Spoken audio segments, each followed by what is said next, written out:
Okay, so here's where we are.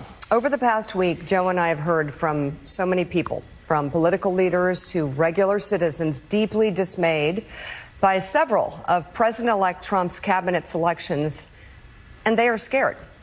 Last Thursday, we expressed our own concerns on this broadcast and even said we would appreciate the opportunity to speak with the president-elect himself. On Friday, we were given the opportunity to do just that. Joe and I went to Mar-a-Lago to meet personally with President-elect Trump. It was the first time we have seen him in 7 years. Now, we talked about a lot of issues, including abortion, mass deportation, threats of political retribution against political opponents, and media outlets. We talked about that a good bit. And it's going to come as no surprise to anybody who watches this show, has watched it over the past year or over the past decade, that we didn't see eye to eye on a lot of issues, and we told him so. What we did agree on was to restart communications. My father often spoke with world leaders with whom he and the United States profoundly disagreed. That's a task shared by reporters and commentators alike.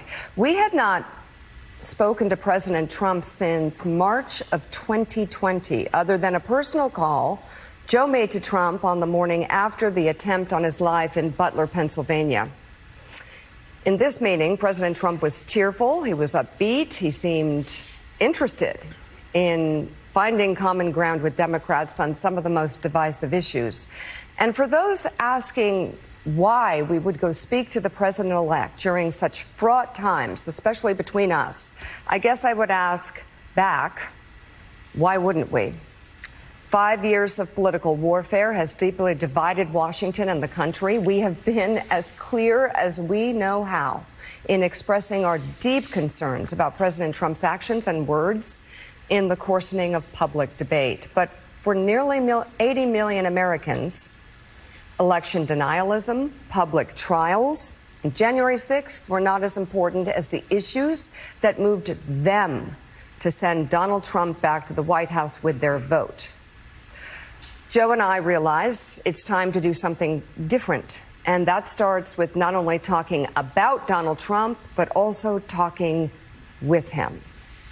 As somebody close to Donald Trump told me this past weekend, this is a president who's not seeking re-election, so maybe, just maybe, now could be the time for both parties to get to work. And I know, given the jarring headlines that we read every day, that may seem like a stretch, but think about this. Of the 150 million votes cast, Donald Trump got 50%. Kamala Harris got about 49%. So I don't know. Seems to make sense for leaders of both parties to seek common ground, if it's possible at all. And I will tell you, a lot of Democratic leaders we've talked to this past week, since the election, have told Mika and me it's time for a new approach. And when I say top Democrats, I mean top Democrats. They said, we're open, and this was before we talked to Donald Trump. They said, listen, we're open to working with the incoming president if the incoming president is open to working with us. Yeah, the question is, though, how do we get there? Hyperbole and personal attacks will not work. My hair on fire doesn't work. We've all seen that. What also does not work is threatening political opponents with arrest, harassment, and even jail. That is a failed path. Recent history has proven that impeachments and trials turn those on trial into political martyrs and only make them more popular with the American people. Just ask Bill Clinton and Donald Trump. We know this will be a consequential presidency. The question is whether it will be constructive. It will take a new approach from all sides, from both parties, and a leader who can bring them together. And only time will tell if Donald Trump is that leader. As for us, we also let him know that we will continue to speak truth to power and push back hard when called for, as we have with all presidents.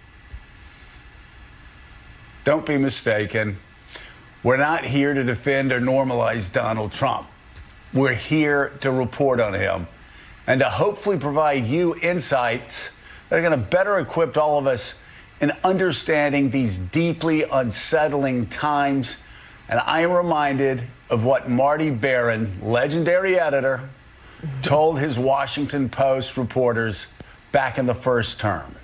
We're not going to war. We're going to work.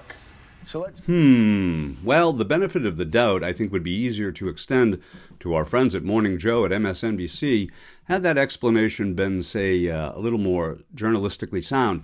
Instead, it sounded like mom and dad explaining to the kids their new lifestyle choice. And while the special friend that they spent the weekend with might not actually be really a very bad man at all. Now, after spending nearly every morning with Joe and Mika and all the other talking heads all across the decaying ecosystem of legacy news, for the moment, let's just take them at their word. But looking ahead, when anyone on any side, either side, uses conciliatory tones like we heard, now we talked about different issues like mass deportation and political revenge. Or, on the other side, it's time we all buck up and get behind this president no matter what. Well, once you say outrageous things in a reasonable voice, that's normalization. So, watch behind you and don't step right this way.